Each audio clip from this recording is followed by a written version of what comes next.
Salut à tous et bienvenue sur Charge Flash avec Mighty Tati. Philippiens 3, verset 13 dit: Frères, je ne pense pas l'avoir saisi, mais je fais une chose, oubliant ce qui est en arrière et me portant vers ce qui est en avant, je cours vers le but. Alléluia. Nous avons parlé hier de comment le passé peut être un frein à votre course, peut être un ralentisseur ou bien même vous stopper si vous n'y prenez pas garde. Et Dieu nous dit d'oublier le passé. Alléluia. Et nous avons parlé du fait que les échecs du passé sont un grand frein pour nous. Mais est-ce que vous saviez que ce ne sont pas seulement les échecs du passé qui peuvent vous ralentir dans votre course? Oui, les victoires du passé aussi peuvent vous ralentir dans votre course. Je m'explique. Avez-vous déjà entendu l'expression « dormir sur ses lauriers » ? Dans le passé, dans les temps antiques, lorsqu'ils faisaient les compétitions physiques comme les Jeux olympiques, quand quelqu'un gagnait, on lui donnait une couronne faite à base de feuilles de laurier. Donc les lauriers étaient un symbole de victoire, ils symbolisaient les vainqueurs, les champions. Et quand on disait dormir sur ses lauriers, ça veut dire que quand la personne a eu sa victoire, au lieu de viser plus haut et d'aller plus loin, la personne s'est reposée, elle s'est relaxée. Elle a senti comme si elle avait atteint ses objectifs et c'était fini. Il n'y avait plus de territoire à conquérir, il n'y avait plus de victoire à gagner. Donc c'est ce qu'on appelle dormir sur ses lauriers. Et selon l'enseignement de la Bible, Dieu ne veut pas que nous soyons ainsi. Quand vous lisez Saint Paul dans ce passage de Philippiens, vous pourriez penser aux choses négatives, mais lisez la vie de cet apôtre et vous verrez qu'il y a eu plus de victoires qu'autre chose. Il n'a pas vraiment connu des échecs dans sa marche avec Dieu, dans son service avec Dieu. Il a été phénoménal, c'est le moins qu'on puisse dire. D'ailleurs, il y a un passage où il dit qu'il a accompli plus que tous les autres apôtres avec la grâce qui lui avait été donnée. Il a eu beaucoup de victoires, mais il dit j'oublie, je ne fais pas comme si j'ai déjà atteint le prix, comme si j'ai déjà atteint l'objectif. J'oublie le passé, j'oublie mes victoires passées et je regarde vers l'avant. Je fonce parce qu'il y a plus devant. Et Dieu est en train de te dire aujourd'hui, il y a plus devant. Est-ce que vous avez déjà entendu les gens dire le bon vieux temps, parler du bon vieux temps en soupirant, en souriant et en faisant comme si le meilleur est déjà passé? Croyez-moi, le bon vieux temps n'est pas biblique. Ce n'est pas une expression biblique, ce n'est pas une expression de Dieu et Dieu ne pourrait jamais parler comme ça. Parce qu'avec Dieu, le meilleur est toujours devant. Le meilleur est toujours maintenant et devant. Le meilleur n'est jamais derrière. Alléluia. En tant que chrétien, évitez de parler de cette manière. Évitez de soupirer après le passé. Certaines personnes, leur passé semble avoir été plus beau, plus glorieux. Et donc, ces personnes n'aiment pas leur présent, ne jouissent pas de leur présent et en continuant ainsi, elles risquent de rater leur futur parce que le futur se construit maintenant. Vous risquez de passer à côté du meilleur aujourd'hui parce que vos regards sont derrière. Il y a une raison, je pense, pour laquelle Dieu nous a mis les yeux devant. C'est pour nous dire que vous n'êtes pas censé regarder en arrière, vous êtes censé regarder devant seulement. Alléluia. Sinon, il nous aurait aussi planté 2 yeux au niveau de la nuque. Comme ça, nous pouvons voir devant et voir derrière. Mais non, regardez bien. Quand vous vous tournez pour regarder derrière, ça veut dire qu'automatiquement, vous ne voyez plus ce qui est devant vous. Et vous risquez de vous cogner et de tomber. Vous risquez de trébucher. Juste parce que vous avez oublié que les yeux sont faits pour regarder en avant. Ne pensez pas au bon vieux temps. C'est quoi le bon vieux temps? Si c'était les joies du passé, Dieu a de meilleures joies pour vous aujourd'hui et demain. Si c'était les amitiés du passé, Dieu a de meilleures amitiés pour vous aujourd'hui et demain. Si c'était les connexions du passé, Dieu a des connexions divines meilleures que celles du passé. Peut-être vos amis vous ont abandonné. Peut-être vos proches, les gens que vous aimiez, les gens que vous admiriez, vous ont abandonné, vous ont tourné le dos. Ou bien vous avez l'impression qu'ils sont devenus distants avec vous, même s'ils ne l'ont pas fait ouvertement. Sachez que le bon vieux temps n'existe pas. Le bon temps du présent existe avec Dieu. Le bon temps à venir existe avec Dieu parce qu'il vous conduit de gloire en gloire. Mais si vous restez là tout le temps à penser au passé comme si le passé est meilleur et vous soupirez, alors vous vous ralentissez vous-même, vous vous stoppez et vous ne permettez pas à Dieu de vous donner le meilleur qu'il a pour vous maintenant aujourd'hui. Regardons ce qu'il dit dans sa parole dans Ésaïe chapitre 43, versets 18 à 19. Ne pensez plus aux événements passés et ne considérez plus ce qui est ancien. Voici, je vais faire une chose nouvelle sur le point d'arriver. Ne la connaîtrez-vous pas? Alléluia. Est-ce que vous entendez ça? Dieu dit, ne pensez plus aux événements passés. Arrêtez de penser aux événements passés. Arrêtez. Ce n'est pas la sagesse de Dieu. Ce n'est pas le meilleur de Dieu. Ce n'est pas la pensée de Christ. La pensée de Christ ne pense pas au passé comme si le passé est meilleur. Il dit, arrêtez de considérer les événements passés. Arrêtez d'y penser. Ne considérez plus ce qui est ancien. Ce qui est ancien. D'ailleurs, la Bible ne vous dit-elle pas que si quelqu'un est en Christ, les choses anciennes sont passées, voici toutes choses sont devenues nouvelles? Et le mot voici là-bas veut dire contempler, regarder. Mettez votre attention sur tout ce qui est devenu nouveau. Laissez les choses anciennes au passé. Elles sont passées de toute façon. Les choses anciennes de toute façon sont passées. Le seul moyen pour vous de voir les choses anciennes, c'est d'aller demeurer dans le passé. Oui. Dès le moment que vous considérez, vous regardez les choses passées, ça veut dire que vous vous êtes déplacé du présent pour retourner dans le passé. Parce que ces choses sont passées et ces choses ne peuvent pas se déplacer du passé pour venir à vous dans votre présent maintenant. Mais vous avez la capacité de vous déplacer du présent pour aller là-bas, les retrouver là où elles sont.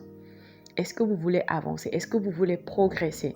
Est-ce que vous voulez devenir le meilleur que Dieu vous a appelé à être et accomplir le meilleur qu'il vous a appelé à accomplir?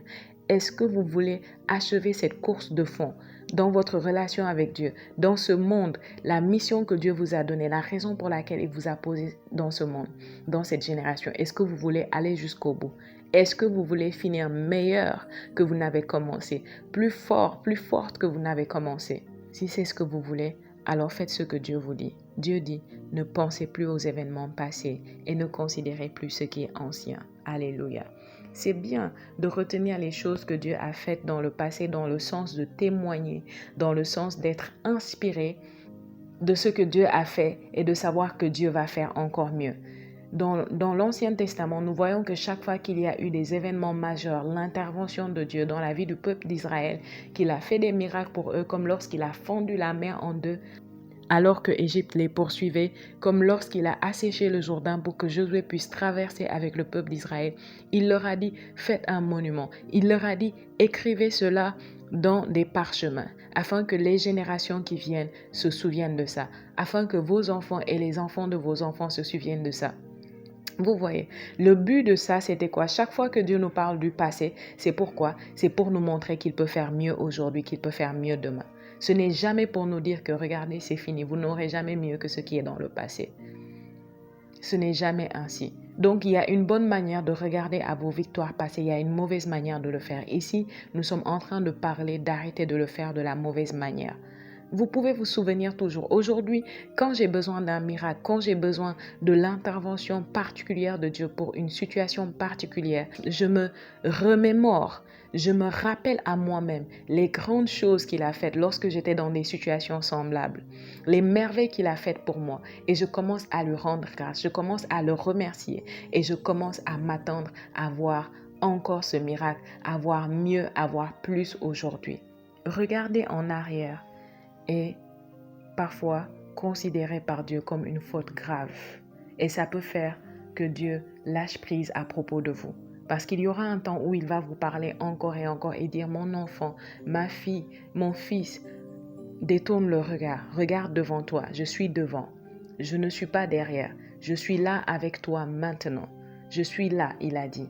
Les victoires du passé sont censées vous inspirer et vous encourager, que vous pouvez aller plus haut, que vous pouvez acquérir de plus grandes victoires. Alléluia. Il y a plus de territoires à conquérir pour vous. Allez les conquérir.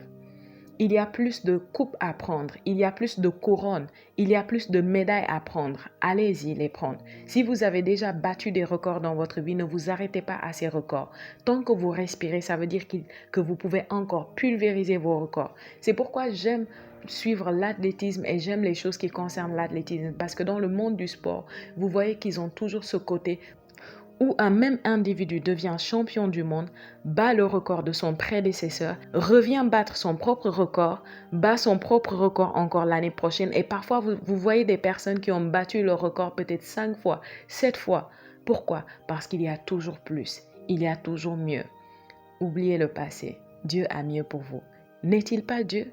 Dieu est capable, Dieu est puissant, Dieu est fidèle et Dieu est le Dieu du progrès, il est le Dieu de l'avancement. Je ne sais pas pour vous, mais moi je crois au progrès. Je crois que le meilleur reste à venir pour moi. Je crois que je n'ai encore rien vu comparé à ce que Dieu est capable de faire. Pourtant, j'ai beaucoup vu sa bonté, j'ai beaucoup vu sa fidélité, son amour. Mais je crois que ce qui reste à venir est infiniment plus grand. Ce qu'il va faire encore aujourd'hui et plus tard fera que ce qui a été fait dans le passé soit juste comme un jeu. Regarder en arrière peut vous coûter très cher. Si regarder en arrière n'était pas si important, pourquoi est-ce que ça a coûté la vie à la femme de Lot? Lot était à Sodome et Gomorrhe avec toute sa famille et Dieu voulait détruire cette ville à cause des abominations qui se pratiquaient là-bas. Et les anges de Dieu, à cause de la prière de l'oncle de Lot, Abraham, sont venus faire sortir Lot avec toute sa famille de là. Et quand ils les ont fait sortir, ils ont dit « Fuyez et ne regardez pas en arrière. Allez sur la montagne. Ne regardez pas en arrière. » C'était l'instruction sévère que l'ange du Seigneur leur a donnée. Mais qu'est-ce qui s'est passé? Alors qu'ils allaient et qu'ils avaient tous obéi, la femme de Lot s'est souvenue des victoires qu'elle a laissées à Sodome et Gomorrhe. Elle s'est souvenue des biens qu'elle a laissés, de ses bijoux, peut-être de ses amis. Elle s'est souvenue et elle a fait l'erreur qu'il ne fallait jamais faire. Elle s'est retournée, elle a regardé en arrière et elle a été frappée, changée en statue de sel. Bien-aimé, je ne veux pas que vous vous transformiez en statue.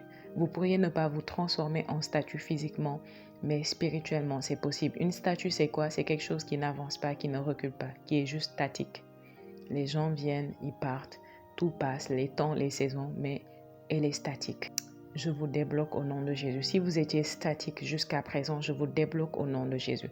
Je vous arrache de votre passé avec violence, la violence de l'esprit. Je vous arrache de ce mal, de vos traumatismes. Je vous arrache de ces échecs, de la conscience de l'échec, de la culpabilité, de la honte, de la condamnation. Je vous arrache de cette pensée négative que le meilleur est déjà passé, de cette pensée négative que le bon vieux temps est une réalité. Je vous arrache de cette tromperie, de ce mensonge du diable et je vous amène dans le présent de maintenant au nom de Jésus. Par la puissance du Saint-Esprit, je vous actualise maintenant. Je vous mets à jour par la puissance du Saint-Esprit maintenant. Satan, je détruis ton pouvoir sur leur vie. Tu retires ta main, je te les arrache. Vous êtes actualisés, vous êtes mis à jour par la puissance du Saint-Esprit maintenant. Plus rien ne vous ramène. Je coupe tout lien du passé qui vous tire toujours en arrière. Ça cesse et ça cesse maintenant. Au nom de Jésus. Maintenant, avancez, progressez, regardez en avant. Allez-y avec la vitesse de l'esprit. Faites des exploits pour le Seigneur. Faites des exploits dans le Seigneur. Que ce soit dans votre vie spirituelle, dans vos finances, dans votre vie professionnelle, dans votre famille, votre mariage, dans tout ce qui vous concerne. Allez-y et faites des exploits. Je décrète une nouvelle saison pour vous. Une saison d'évolution, de progrès, d'avancement. Au nom de Jésus. Alléluia. Félicitations et bienvenue dans le présent. Merci Saint-Esprit. Merci d'avoir écouté Charge Flash. Likez la vidéo, laissez un commentaire, partagez et abonnez-vous si ce n'est pas encore fait. À très bientôt. Que Dieu vous bénisse.